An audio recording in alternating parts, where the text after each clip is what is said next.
I would like to say welcome to all of you first of all. Today with you we're going to be under the rain. We're going to be, at least as far as I know, with the sound of rain's poetry sounds better. And today we have a very precious professors among us. I'd like to present them, Ali Taşçı and our speaker, Professor Dr. Şahin uçar. I'd like to leave him alone with you, the audience.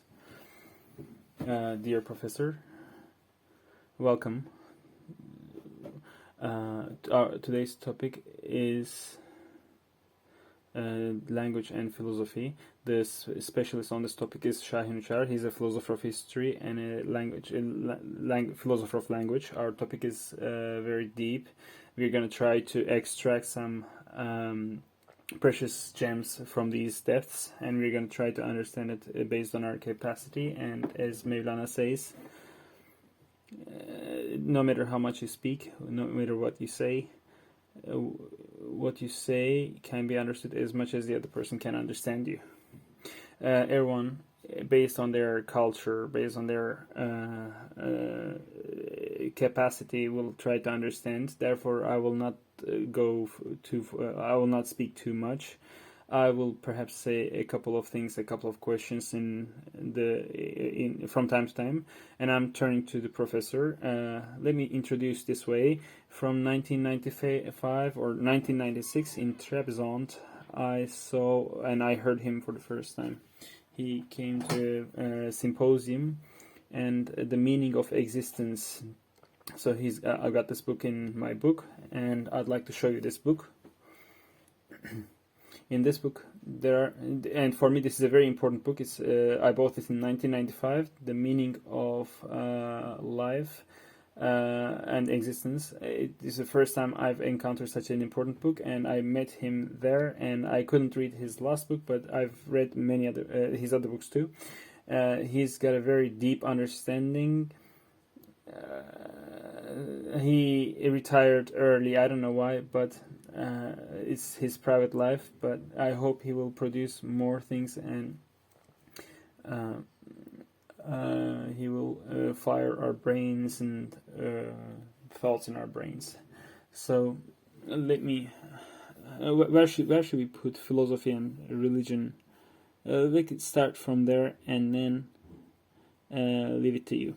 Okay. Thank you, friends. So now, philosophy and the relationships between philosophy and language. So this echoes, if it's possible to arrange it. My diction is pretty bad. Anyway. It's very small. So philosophy is wordplay. Philosophers throughout the history of philosophy have been dealing with the semantic nature of language. How coherent are they? How coherent are concepts? And they all worked on this. They made efforts on this. Realizing or not realizing, philosophy has always been engaged in semantics since at least Socrates, and so there were others, like the philosophers that came before, they were interested more in physics and theology, such as Pythagoras. Philosophy turned into a conceptual discussion since Socrates, and this tradition has continued up till today almost. And even in the 20th century, positivist Vienna school, Wittgenstein, including Wittgenstein, these are logicists. They are also called logicists, and these reduced philosophy into a language play, and some say that because in the 21st century directs itself towards analysis, but philosophy is actually should be synthesis, like comprehensive thought, right? Synthesis. It used to be like that, but as a search for wisdom, philosophy, both from metaphysics and many other fields, because human reason is it's beyond human capacity, human reason. Philosophy has been reduced to linguistic discussion, a semantic discussion, and this language play. The philosophers they prefer the coherent theory of truth. Like the consistency of thought, concepts, right, within it themselves, among themselves. Therefore, out of the truth criteria, there's only this logical and semantic criteria play a big role in philosophy. So philosophy, as I've said in some of my conferences, it's a long time ago. So let me. It requires a lot of explanation. I will not be able to do that now. And it can be radical, just like many other thoughts of mine. This is a radical thought too, but I will not be able to. Philosophy is a linguistic chit chat. So is it like logical? Is it semantically correct? Linguistics and philosophy is almost the same today. To put it more correctly, some call it semantics, the philosophy of language. I prefer to call it philosophy of language. I don't see a lot of difference between philosophy of language and philosophy. Philosophers don't understand, teachers, they don't also understand semantics, so philosophers don't understand semantics either. Like truly, so they don't understand philosophy, and they are trying to do philosophy. So I don't know how that's possible, but because philosophy's work is engaging in semantic, linguistic coherence. Let me tell you right away.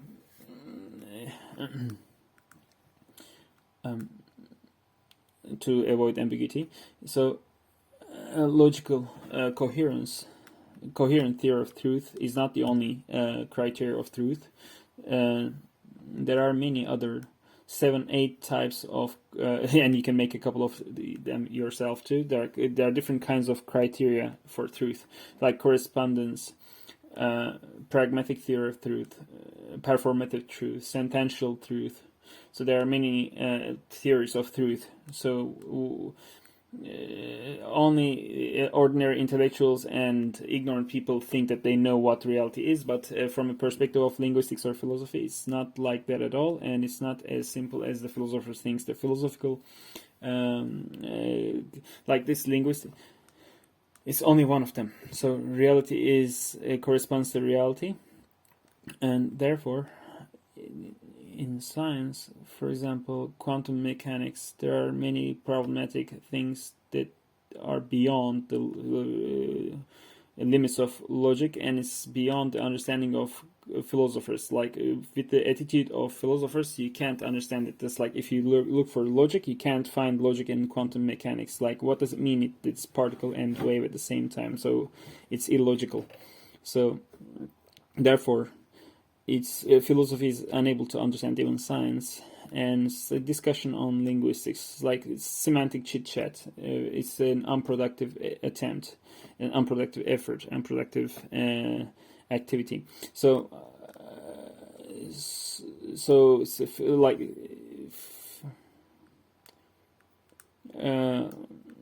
high level or low level is like a philosopher of history. So as a philosopher of history, the quest and the adventure of humankind. I make this conclusion. I make this judgment based on this whole analysis.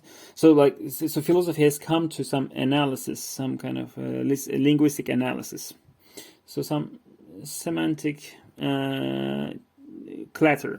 semantic chatter.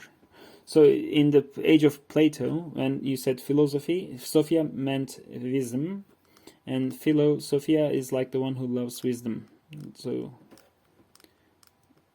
But wisdom is not only science. There's also art, there's philosophy, and there's also theology, there's also mystic experience. There are many aspects of wisdom. It's not just linguistics, linguistic chatter. You cannot understand wisdom as just semantic chatter. You cannot construct a world based on this. Is this what Goethe calls the great secret? You're moving from, yeah, that's right. Like, you're moving from my meaning of existence book. So Goethe talks about the great secret, and it comes from the Upanishads.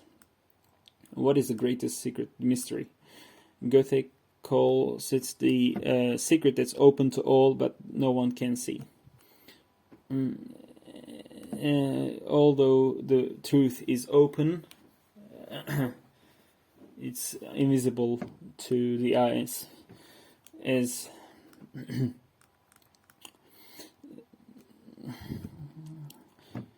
so it's not possible to understand something fully. It's another thing to have some information about it. To understand the whole, it's not possible to do it from the perspective of a single discipline.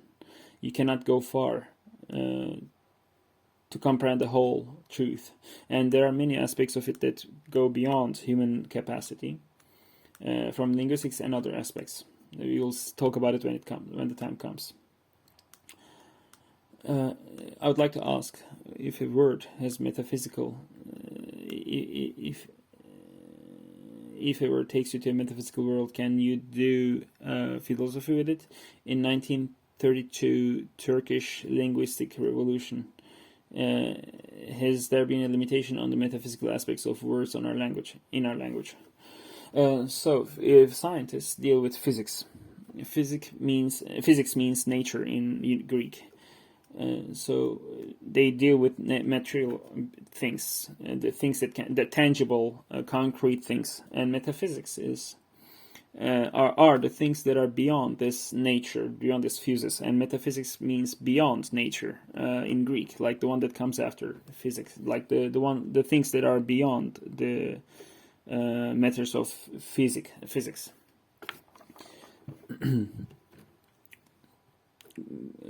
But there's something that no one knows, and these views are my own. If you want to dispute, you can dispute it, but these are my views. There's something that the physicists are not aware of either.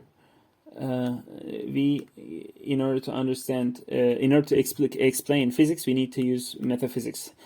So the physical theories are tied to mathematics, and it is as old as Pythagoras, and the whole civilization, including Muslims who are influenced by the Greeks. This method is pervasive throughout history of humanity, civilization. Even though there are different logics. But if you base physical theories on mathematics, it means that you're dealing with metaphysics, because mathematics is a first-rate metaphysics, as Spengler says, and language is like that too. I've added this to Oswald Spengler's mathematics is a first-rate metaphysics. I added the language to that. So the metaphysic and physic, what's beyond physic, like as they translate in Turkish, they are different things. So we make some noises, we make some sounds, we make some noises, and we believe that there's some kind of a meaning within these noises, some kind of a significance, some kind of a meaning, inherent, some kind of a hidden meaning.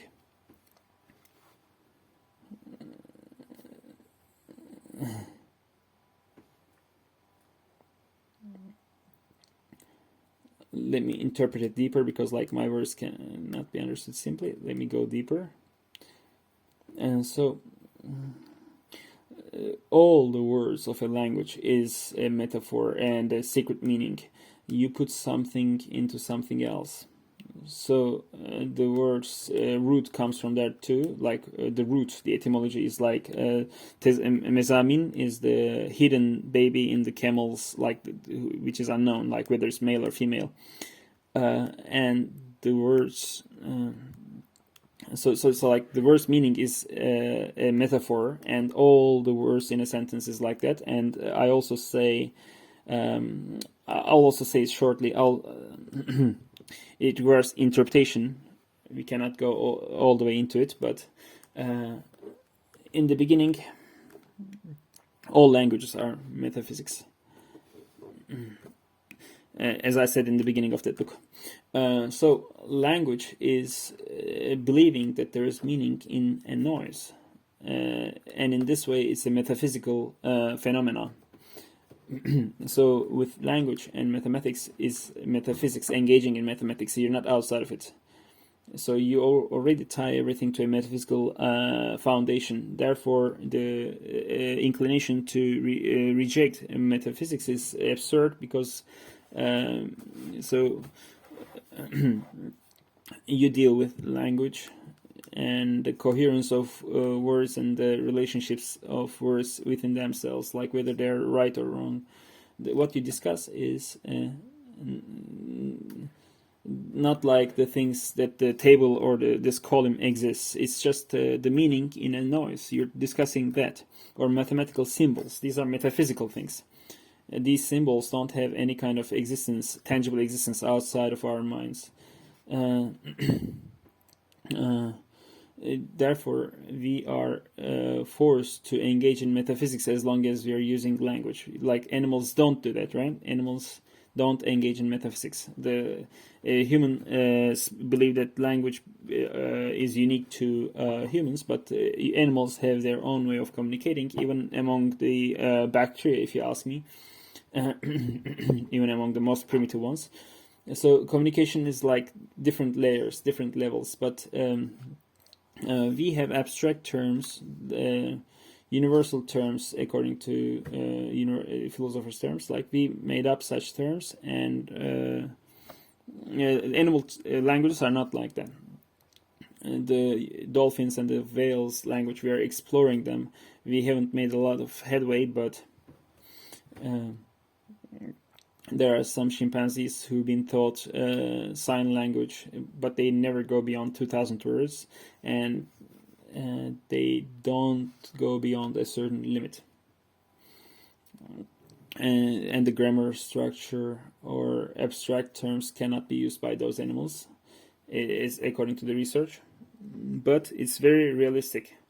Beyond beyond the human language, it's more realistic. So there, I will tell you some things from the perspective of semantics that the philosophers don't know. All the terms in a language, all the words in a language, concepts are dubious. So you cannot generalize. These are all dubious and dubitable within themselves, like inherently dubious term. A language. The words in a language is semantic. As Hayakawa said, a word cannot be described by another word because there is no end to it. It's infinite regress. So, for example, what does word mean? Word means, a word. So you cannot describe words with other words. It's impossible because those are just symbols. So indeed.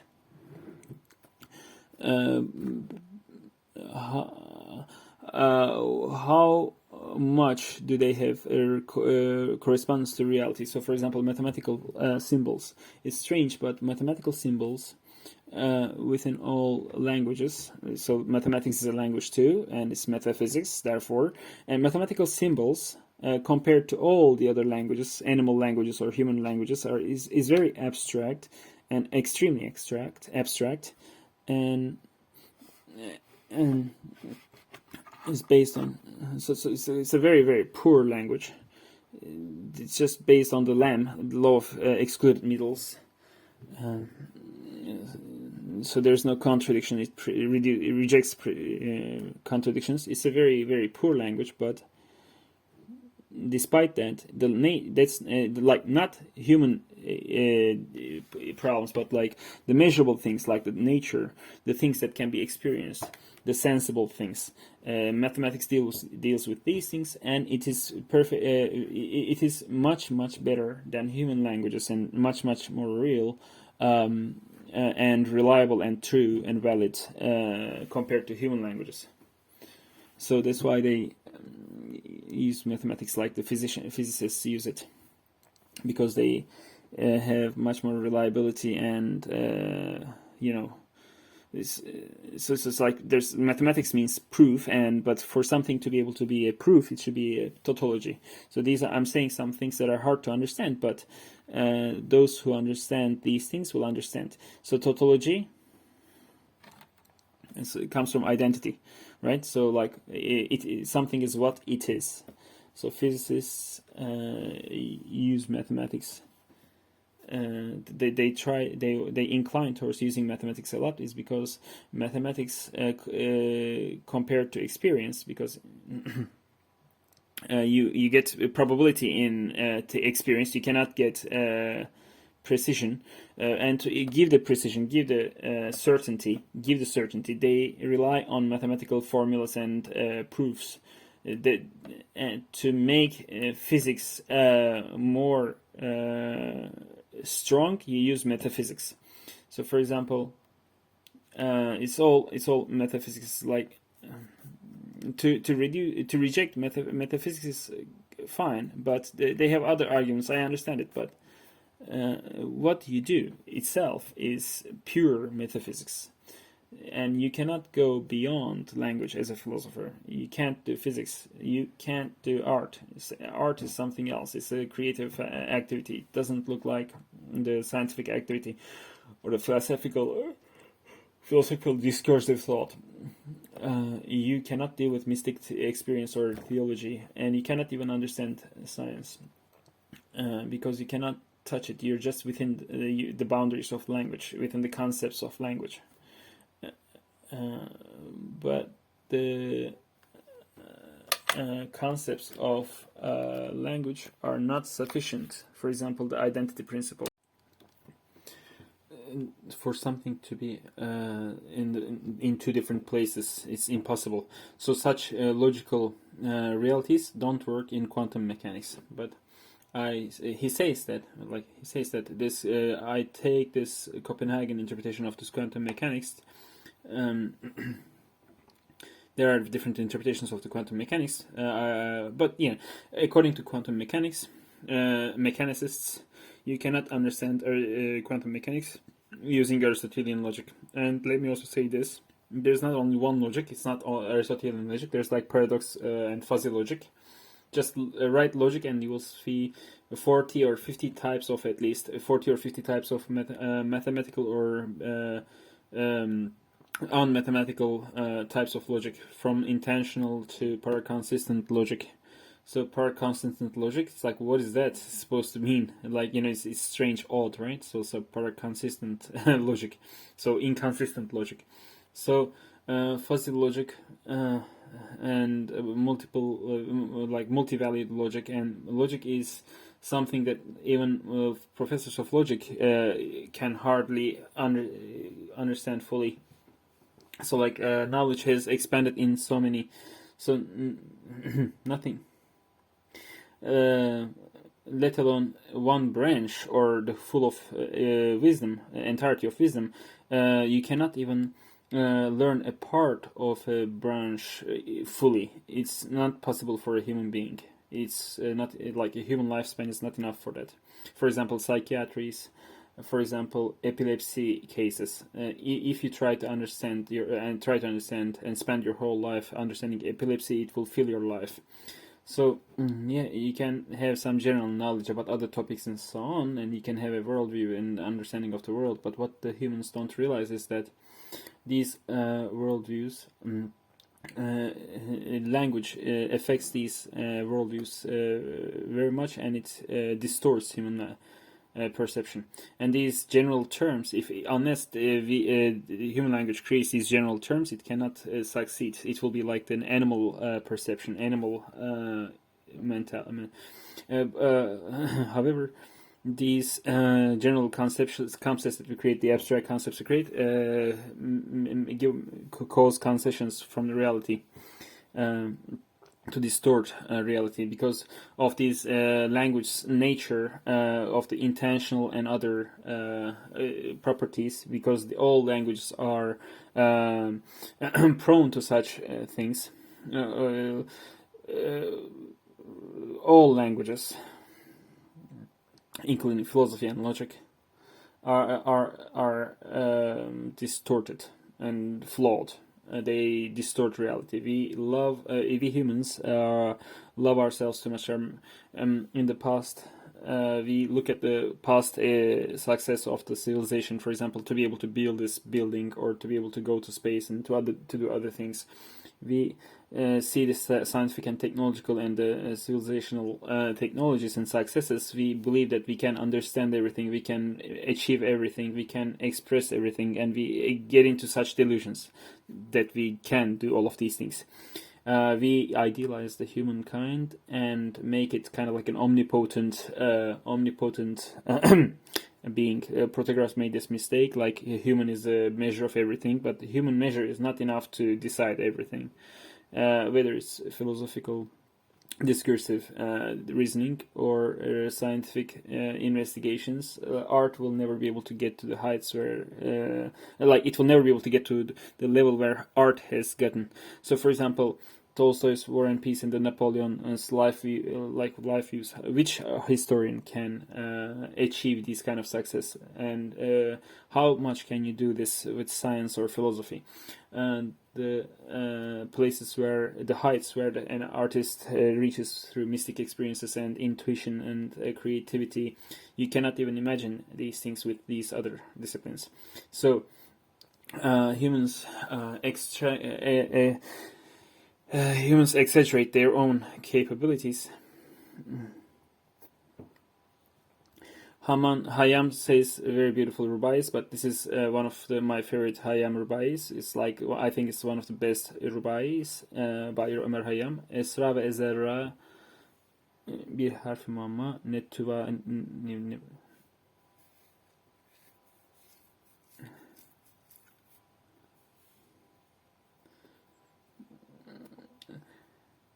The mysteries of eternity cannot be known neither by you nor by me.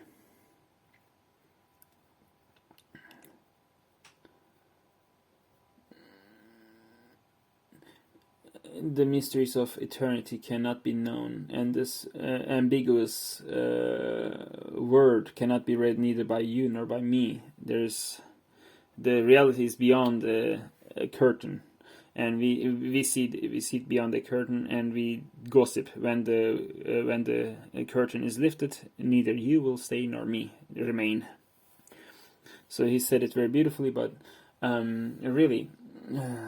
About anything, like to have a superficial or a limited knowledge about something, as opposed to having an entire knowledge about that thing, is like with all of its functions and mechanisms, dynamisms, and it's like all of its entirety. To understand its nature is there's a great difference between the two, right? To have a superficial knowledge versus to understand the whole. So the human can understand acquire some information, but cannot understand the whole of anything. And philosophers, Kant also said that we can know the phenomenon, but we cannot know the noumenon. So to understand the entirety of the events or things that happen, so to understand the mystery and to understand everything, it belongs to God, and as Ayatul Kursi says, humans are given only a portion of it, as much as God has willed, with its perception and logic and reason, language, mathematics and logic, or by intuitions through art or through mystical experience, whatever it is. It's like given enough, given as much information as the human capabilities are, like to the limit. So nobody can know the eternal secrets, the secrets of eternity. This belongs to God, to know everything. So there's an ayah in Quran. So God has taught Adam logos. So God has taught all the names to Adam.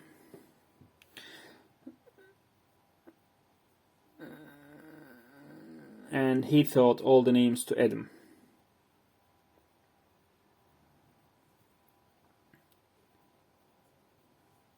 And angels have said this metaphorical story in Quran can need to be interpreted and need to be understood through interpretation. So holy texts, even in secular texts, but so it may not seem very satisfactory if you take it literally, but I don't. This is like language. The importance of language is mentioned by names here in this ayah. So God has created, like when God wanted to create human. So this is a metaphor. We shouldn't literally understand these things literally, like these allegories. So the Muslims are not aware, theologians are not aware of these things, like it shouldn't be understood literally. So it should be understood metaphorically. Angels say that, why do you create problems in the world? Why do you create this human which will create problems in the world? And God, upon hearing this, teaches all the names to humans, and angels cannot count the names upon the request of God, upon God's asking. But angels don't know the names of things. Upon this, God turns to Adam and says, "Name the things." And when Adam names these things, God says, "Didn't I tell you that I know things that you don't know?" Adam is superior to you. Adam knows how to name things.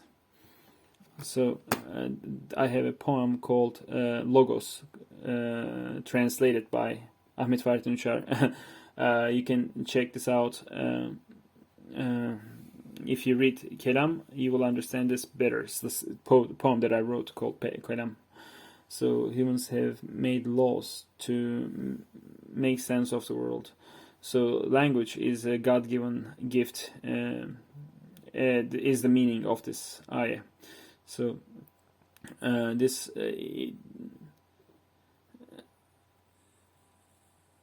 And so this language capabilities exists also in humans, although to a limited level. We haven't been able to figure out how the dolphins and the whales communicate and what kind of communication they have. So we are so foreign, like see how foreign we are to the life that exists in the world. So that they made a movie. It's like the aliens come and they try to communicate with the aliens. So what happens if some aliens come to the world? How will we be able to communicate with them? So if you think, even those who use the same language are not able to understand each other. And since the Babel's tower, like they all use their own language. So like the humans made this very kind of like full of hubris. They made this Tower of Babel in pride. They made it taller and taller, and God punishes them. They are too impertinent. They are insolent. We got to do something about divides their tongues, their language, and because they are not able to communicate and collaborate, they are not able to finish the Tower of Babel. So it's a beautiful metaphor in Torah. But indeed, we all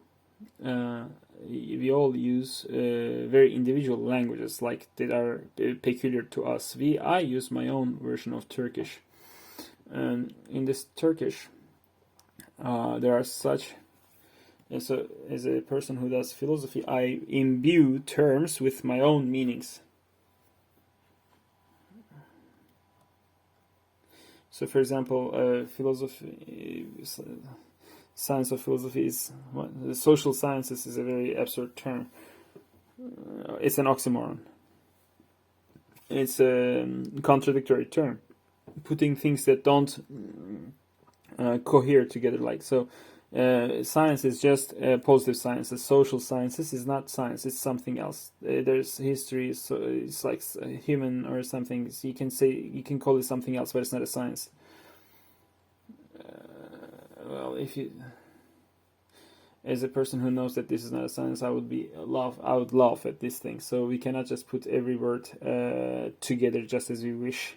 There are some semantic rules. So I just remembered something. When an ignorant and a wise man speaks, they speak in two different languages. So when a wise man and an ignorant person speaks, it's like people of different languages. They can attempt to speak with some, well, but they use different languages. So, for example, just yesterday, my son was translating it into English. An American friend of mine has ordered, so he's translating it into English. He says, "Dad, what are you doing? Like, what is this word?" I cited that from Ghazali. So it's a translated book, and in that book, I copied whatever I had to see in the quotations in that book. And because it was already Turkish, I didn't translate it one more time. So this, like for new generations, doesn't know the old words. So apart from this, there's the meaning that I attribute to words, different from the other philosophers or other people. For example, I understand the word history differently, or the word philosophy differently, for such important concepts as a person who thinks himself. And then there are misunderstandings. I say something, but in order to understand that, you need to know you must have read all of my books, must have listened to all of my conferences in some rare cases. So I try to be understandable, and I try to express my thoughts in the most clear way as possible. Unlike this like this dandy philosophers who are like writing some inscrutable nonsense. It's like obfuscated behind words. So some philosophical terminology is like incomprehensible. So I've never tried to do such things. This is a thing that I've learned from Tolstoy. There's no need for pretension. I try to express it in the most clear way. I may have radical thoughts. That's another issue, but yes. So talking about words, when we talk about water, we have some meaning to, like, so for example, for me, water is like something like I'm thirsty, but a scientist looks at it like H2O, for example. Like there's H2O. It's like for a person who's thirsty in the desert, and the person who's and a scientist's way of looking at the water is different. So do we put more curtains on words by adding meanings to words? So in one of my poem in Bayezid Mekame, someone had interpreted it either something like this, I've said something like this. There's an Ottoman expression. Nihan ettim keramin gerçi maniye aşikar olduğu, söz olduğu perde-i hüsnün, o perde vasfı yar oldu. And if I try to explain this, we will have to speak 1 or 2 more hours. But words, the meaning of the words, words obfuscate as much as they clarify. So they also obfuscate the meaning. That's also true.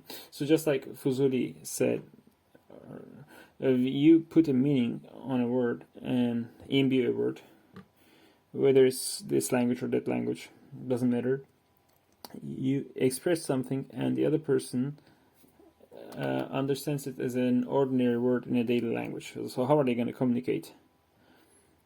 So you say God and I say God, but when I say God, it's like I'm talking about something that cannot be known, and when you, it's just like the theology, like so you understand it as it's like something that can be proven, something that can be understood, something that can be so you understand it differently, right? from a traditional or some different understanding. So we are talking about, we use the same word, but we understand different things. So when I say history, I say all the events, all the things that happened in the past, whatever they may be. History means the past times. But other historians understand only the last 5,000, just the documents that are left, the written documents left from the last 5,000 years. We use the same words, but we mean different things. So you cannot use one word to describe another word. And then there is, in this, as I quoted in this book,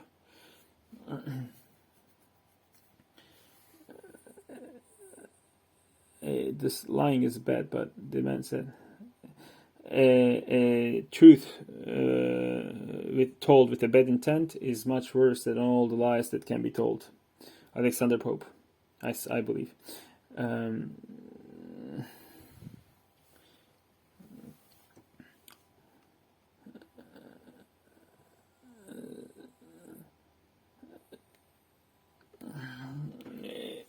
Truth told with bad intent is much worse than lies, any lie.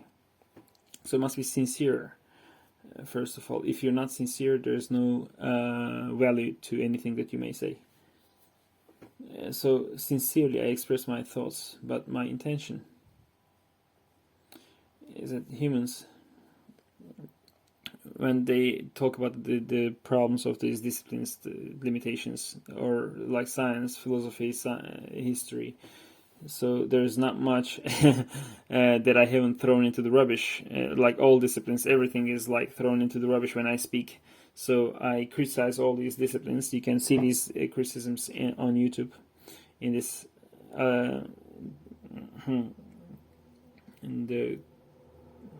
so there are 6 or 7 of them in the Human's Quest on Earth. So you can watch it on YouTube, but there are these this understandings is limited, our abilities are limited, yes.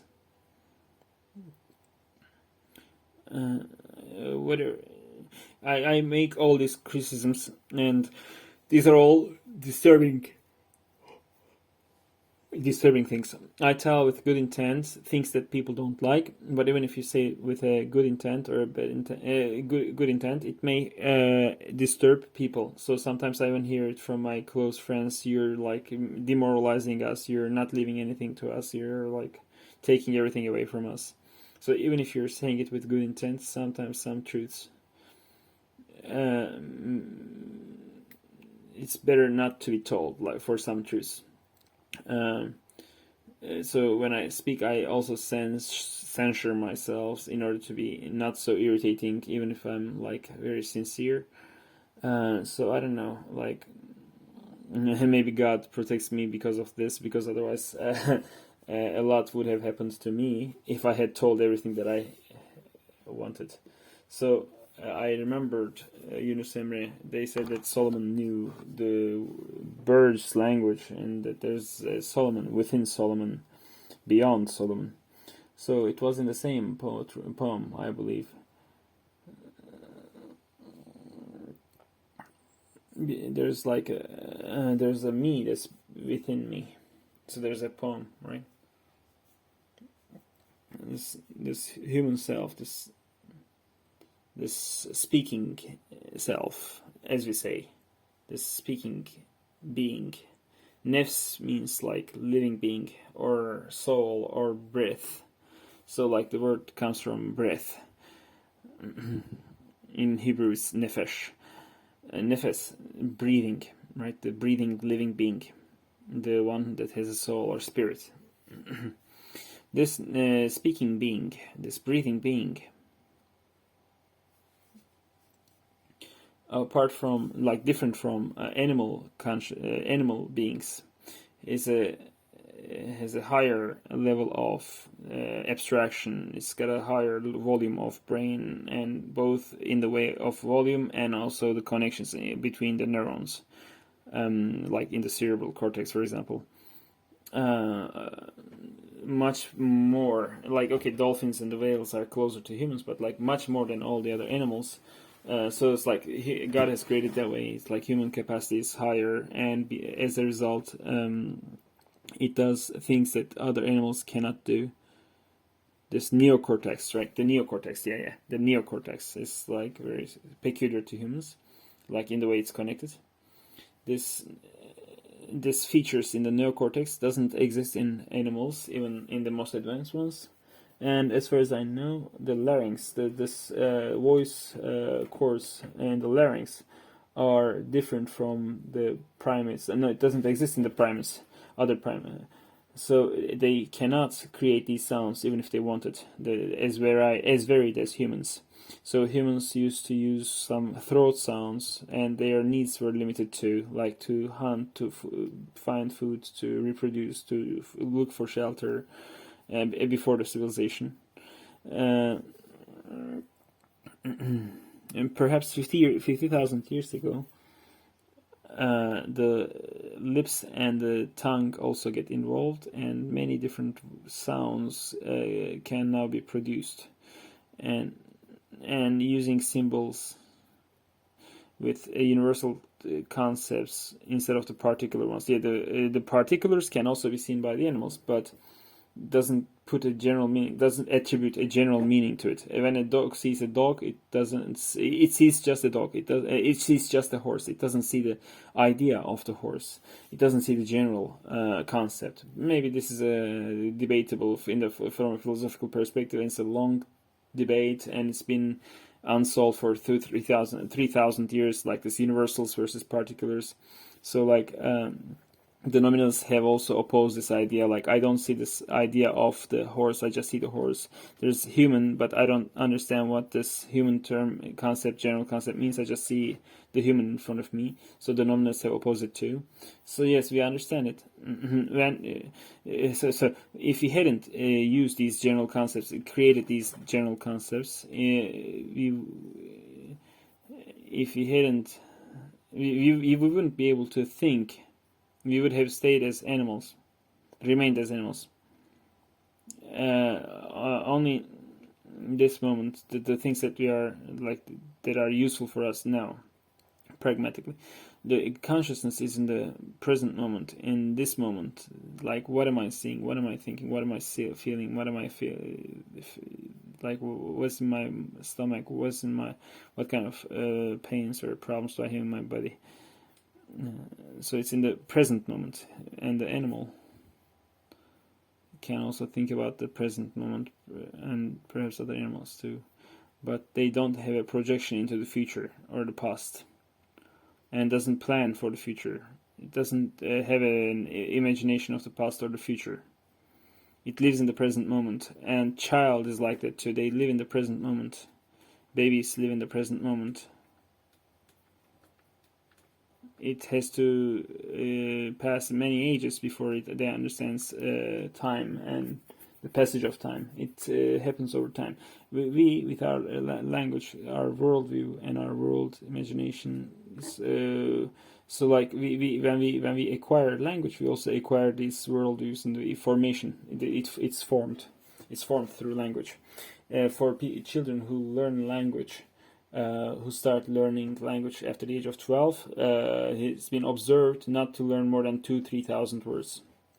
It happened in like some crazy mothers and fathers. They when they're 2 years old, they put their babies in the cellar and they just fed them, and they haven't seen any humans, and they didn't communicate. And when I came to 12, like the neighbors have told, and they were rescued, and they were kind of like rehabilitated and so on, but they cannot learn more than 2,000-3,000. So like the development of the brain is also very interesting. So the other things, the development of these other things are also interesting. After a certain age, they don't develop well enough, or the understanding capacity to understand. It's something that, language is something that we learn afterwards. Yes, in the Quran it says that God has taught human names. Yes, it's God-given. We understand it's God-given. And I understand it in this way, that that human brain and abilities, capabilities,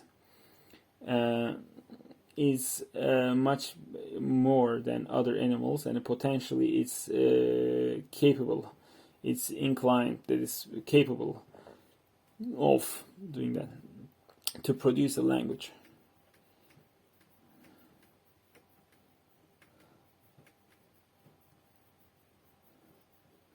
It's got the inclination, proclivity. So this has been debated. Democritus and others, like that language is a conventional thing, and others say that language is of theological origin, of an divine origin, God-given. So, and Plato finds a middle way between them. It's just like a proclivity. In our time, the semantics, Noam Chomsky says that this universal grammar, right? That the brain has a universal language, wired. There's a capability for language. They're born with it. It's innate. And this is, there's like a universal primitive grammar ingrained in the brain. And semanticists made some research on this, and some deny this, that humans, that they say that the humans learn it through education. It's whether it's conventional or innate, given by birth. Potential capabilities, some given potential capabilities. So it's like it's kind of like an inspiration or revelation. It can be understood by God revealed, or it can like innate or whatever. So language is the biggest capital of humans, but we are not aware of this. That like people who use their native language are not aware that they are aware, but they are not. So consciousness has some quirks like this. So in some states of consciousness, we are both aware and unaware of certain things, and language is like that too. Humans should be aware of this. They see such things every day. We assume that we know the language well enough. I don't even know 1/3 of Turkish language. Perhaps I'm one of the best. I know Turkish best. Like it's one of the best poets of the Turkish language. Now let me boast a little bit. Now that the topic has come to it, so it's like a very kind of like it's like a poet, a very kind of like audacious poet. Okay, so I consider myself one of the greatest poets. So yeah, I know Arabic, Persian, Ottoman, this like kind of like this. I've done this calligraphy, like I'm a divan poet and so on. But probably there isn't anyone who knows Turkish as good as me, and I know 1/3 of Turkish. Like there's like the Red House dictionary is 120,000 words. A person can know more than 30,000 words. You can't learn more than 30,000. There's like 1 million words in English, but you cannot. No English intellectual can learn more than 30,000, or perhaps in extreme cases like 40,000. But I don't suppose so. And what about the other words? So when you read a book, you will see it for the first time. You see it for the first time, and when you're reading a book, and excuse me, but I would like to ask you something just now that we are talking about this.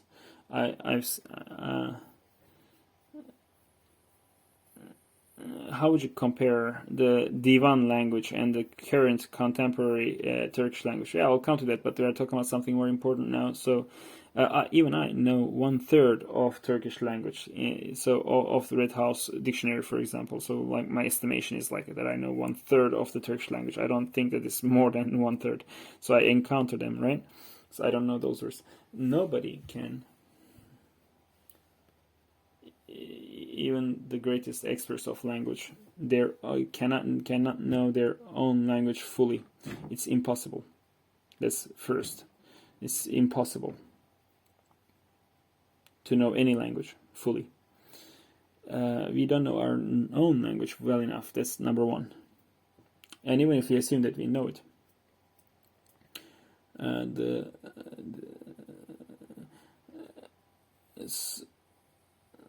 it's one thing to know the meanings that it has at that moment in that history, but the specialized terms, knowing the specialized terms with different meanings attributed to them is another thing. So when everyone is a foreigner to the specialized language. So lawyers speak some terms, like they say some stuff, but you're foreign to those terms, right? Like the lawyers talk about some terminology, but you're foreign to that. You can't know that. Even if they describe it, you will not be able to understand it because you need to be specialized in law, right, to understand it. We don't understand specialized language. Everyone speaks their own language, and let's assume that we overcame these obstacles. And the language, the things that it allows us to do, like, is it enough to express reality? So to understand the reality around us, our language is sufficient enough to describe the reality. So like 80% is full of distortion and flaws, like in any language. So when you put when intentional logic is involved, you just leave it aside. Carnap and others have, many philosophers and logicians don't accept intentional logic. Just leave it aside. Just put it away. It's like they don't even consider it real, existent. It's just absurd. But the words, and 80% of it is like intentional logic. So the language that we speak, right? So it's general terms. Since Plato, is like there have been many objections to it. So logic has many types. There are many types of logic. There are many problems of language, like in the language. We don't know any of these, but let's assume that we know these problems. But then there's the problem of the expression, right? Ability to express. So let's imagine that I'm writing a story. So I remember writing a story when I was younger. So I didn't try any others, but like I wrote a couple of memoirs. I've written poetry, but I haven't written stories. I don't have such an ability, but. And I don't like telling stories. If you've noticed, when I speak, I instead of using some symbolic or figurative language, I use some kind of like logical or whatever, like some kind of rational or thought sentences, like thought-related sentences. It's like related with discursive thought. If you understand something, like people assume that if you understand something, we can express it. Yes, perhaps someone knows something and maybe knows it well, but maybe his expressive capabilities are limited. And another person, maybe. So there's the ability to express. Not everyone is a Tolstoy or Dostoevsky or some other big poet, right? There's something called the ability to express. Yes, you know that language, but how much can you use it? So your vocabulary is like that. So there are those sentences that say words that we understand, and those words that we can use when we are writing, and those that we can use in writing and speaking. So when I say something, you can understand it, but maybe you will never use it in your speech. Right? There are things like these too. So expressive ability, right? Ability to express. So the reality, this truth, or the world around us, when we are trying to understand the world around us, how much can we understand the world around us, comprehend? If you look at it from a language like linguistics or semantics or logical and mathematical way, whether you look at it in these ways, there's in mystery, like intuition and other things as well, but we're not going to go into that. But like language works with these 4 tools. Semantics have a lot of problems. Don't assume that logic and mathematics doesn't have any problems. Mathematics rejects this contradictions, and it's kind of like mathematics is limited to the Aristotelian logic because it refuses the contradiction. But the reality around us is not limited to the Aristotelian logic. That's what I'm trying to say. And logic is also a super language, and logic to there's no logic, but the one who uses logic, says Dostoevsky, I think. Anyone who everyone has got their own way of using logic, and there are some things that look logical, but a lot of absurdities in history. So there no philosopher accepts the other's views, and they all seem rational and logical. At least the great philosophers, they all have these rational looking, logical looking systems and stuff that. So how do you come up with these different realities using the same logic? So in the inclination of Plato and Aristotle, there's one truth, but understanding the reality using proper logic, you can reach this reality. I'm a very skeptical philosopher, and I question semantic, mathematical, and linguistic foundations of thinking, and as I'm doing right now, without mentioning the necessary reasons for criticizing these. In short, I criticize these things in a short form. So without going into all of the details, so there are so many flows of these things that I will not go into right now. But humans have other abilities to, such as revelation, intuition, or inspiration. Human experience and knowledge. Humans' resources are not limited to philosophy and science. Most people live ignorant of philosophy and science. Most of them, they don't care about these things, but they live just the same. And they can be happy. They can be even more happier. They can even be more successful. Sometimes you see, maybe you see this guy who's just hasn't even graduated from primary school, is like a billionaire, and a philosopher or some other wise man is dying of hunger. So such things can happen. But you, for example,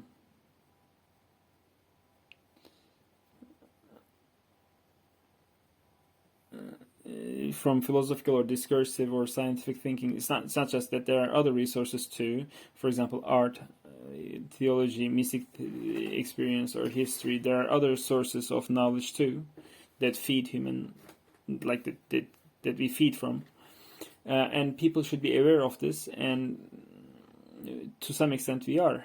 Yeah. I wish I could express it better. I usually, whether when I'm speaking or writing, I was write in very abbreviated and kind of shorthand form. If you express it like this, nobody will understand it. They will, even if they understand, they will not like it. The exposition, right? There's something called exposition, like this story, narrative art. So there are some of my shortcomings. Some of them are we take ourselves too seriously than we should. We ought to. We consider ourselves like Pythagoras, not Pythagoras, like Protagoras. We assume that we are the measure of everything. Like the Nasreddin Hoca considers the left hind leg of its animal, donkey, to be the center of the universe. So when I'm because I am evaluating my environment, I consider myself the center of universe. This is how consciousness works. But whether it's philosophy or history or mystic experience or science or art, all have their own advantages and disadvantages, and they use different methodologies, and there are different ways of understanding, and none of them can express the and encompass the whole reality. Even if you can acquire all of these different disciplines, there are certain things that go beyond human understanding.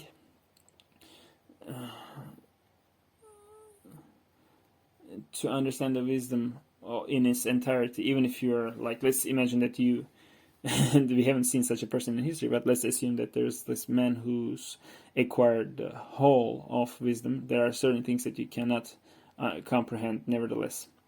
So each have their own methods and perspectives and flaws and and advantages. These disciplines. One cannot replace the other. Cannot reduce the other. Language, it plays a big role in these, such as religion, perhaps even more important, because you have to use language to express religion, and you come across great obstacles. Sometimes I see this. It's like these old theologians, like when they use logic to discuss great theological problems, like I see like how naive they are. So you can understand with logic some some scientific and mathematical problems, but regarding human affairs and issues, it can help with nothing. So there's a philosopher. Okay, he works with philosophy. Yeah, like that's the topic, right? Language and philosophy. I also have a book by the same name. And there's like human existence and time. I've got this article, very beautiful article. This problem of consciousness, this language issue, and the external reality and time. I kind of like summarize these philosophical issues, and very well written, and nobody has come so far in our history who's been able to write it so well.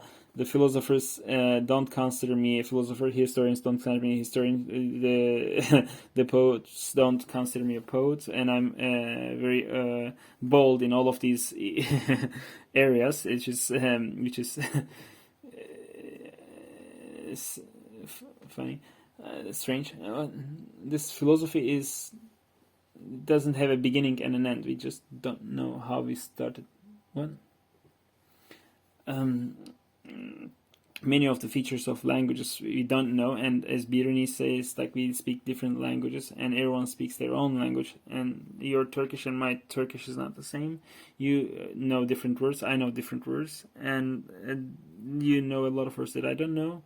Our vocabularies are different, our specializations are different, our experiences and world experiences are different, life experiences, our dialects, our regions, and the place where we come from are all different. They're all different, and the way I want to connect it is this. Like I want to sum it up or connect it in this way. Humans better be more modest. We are just too audacious and bold. What, like, as if we know something. We don't know. What do you know? It's like history cannot be known, for example. Like, how much do you know history? As a mathematician, how much do you know mathematics? Do you know the entirety of mathematics, for example? It's not possible, right? Nobody can know. There's no one. There's nothing like that in the 20th century.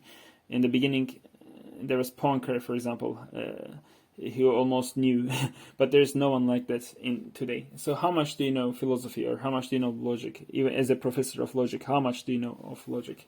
Not as someone who's outside of it, but like as a professor of logic, how much do you know of logic? So most things are like superficial impressions. We pretend, we kind of feign that we know it's the whole thing. It's like as if you know all of it. So it's kind of crazy. It's stupid, naive, and crazy. And humankind is a bit crazy. And Voltaire said that history is the story of the humankind's madnesses, and it's hard to not agree with him. Yes, that's right. And our time is almost about to end. There was a Hadisi Sharif. If you had known what I had known, you would have smiled less and you would have cried more. Of course, we cannot understand what it means, but if we use a simile like this,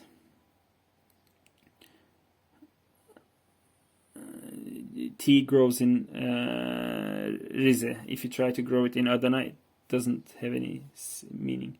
So this is a seed, and Adana grows cotton. So a person, in order to understand something, must it should match with its nature. In Quran, there's this Tidrat ayat. I'm not a theologian. I'm not in the Fitrat ayah. There is something interesting. I I gave you the nature. If you distort it, if you so like you will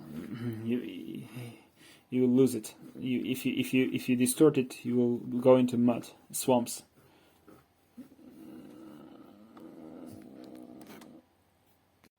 Okay, the last thing.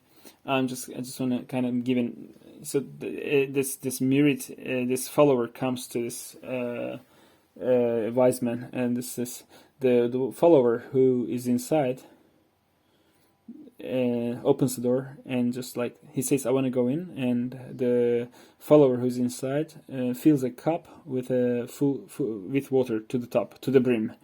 So he shows the cup filled with water to the brim, shows it to him, and the guy who is outside understands it. He takes a leaf and puts it on the glass, and he puts the leaf on the grass. And he takes a leaf and puts it on top, and the water doesn't overflow. So he tries to mean that he's not going to disturb the peace within inside.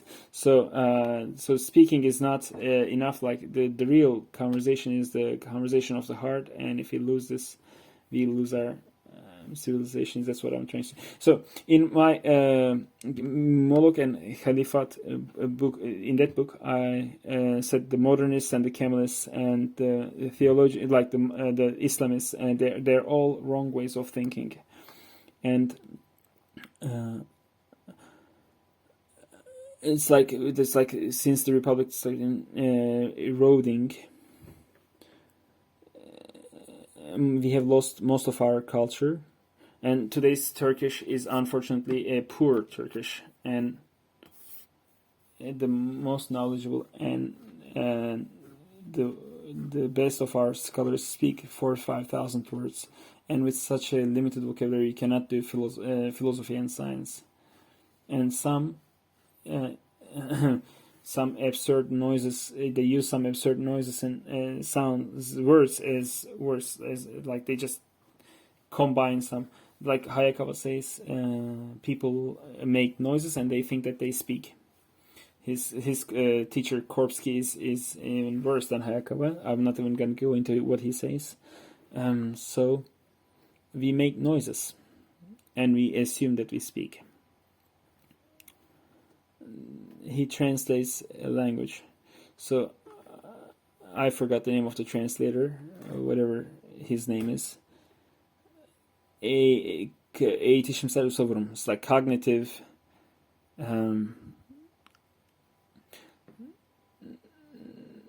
nenler. So like nen means think. They're making it up instead of şey. Şey is Arabic. I'm not going to use that word, so I'm going to make up a new word. Nen. It's like a Turkish alternative.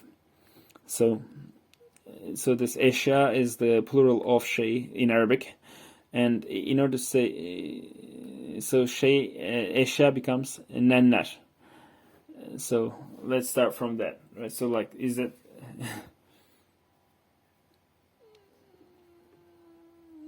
so eğitişimsel uzavurum, and such absurd words.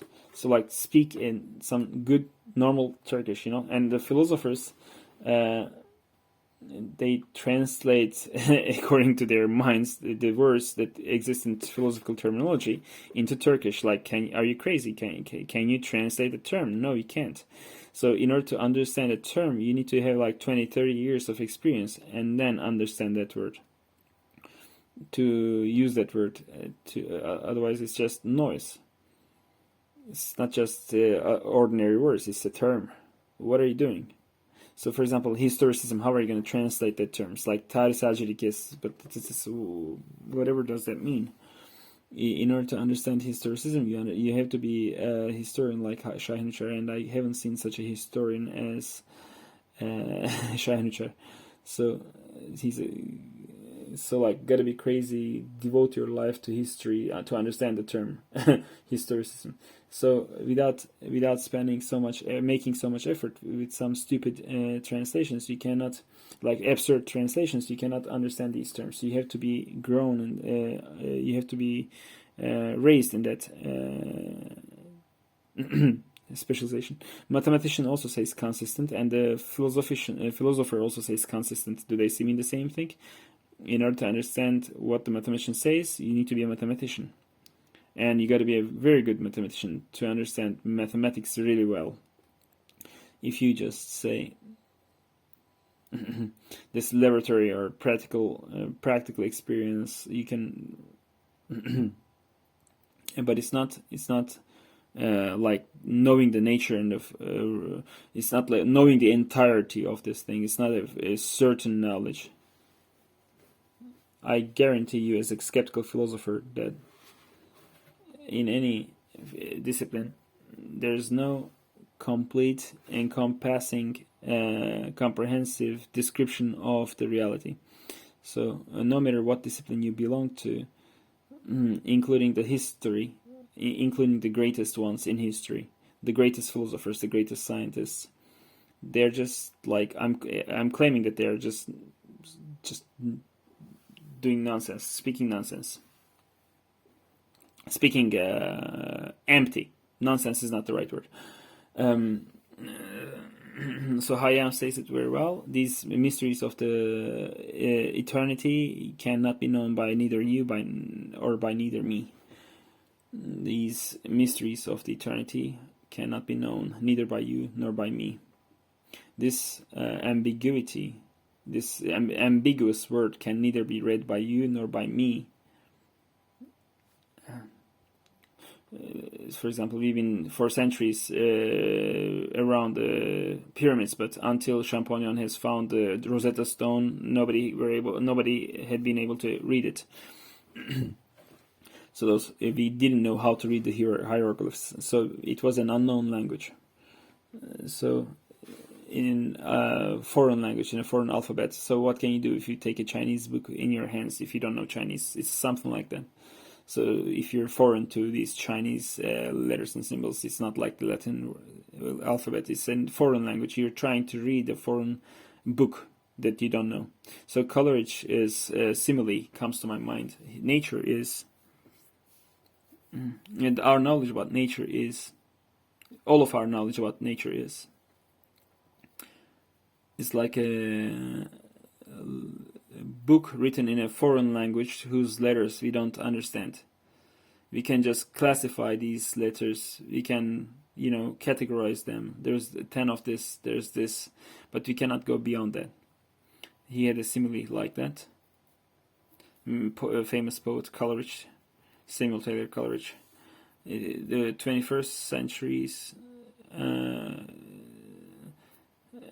made us skeptical to make us agree with this simile of Samuel Taylor Coleridge. So if you want, you can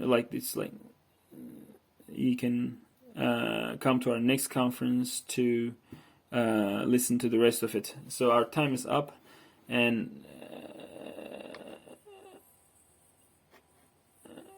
as Yunus Emre said, in one elif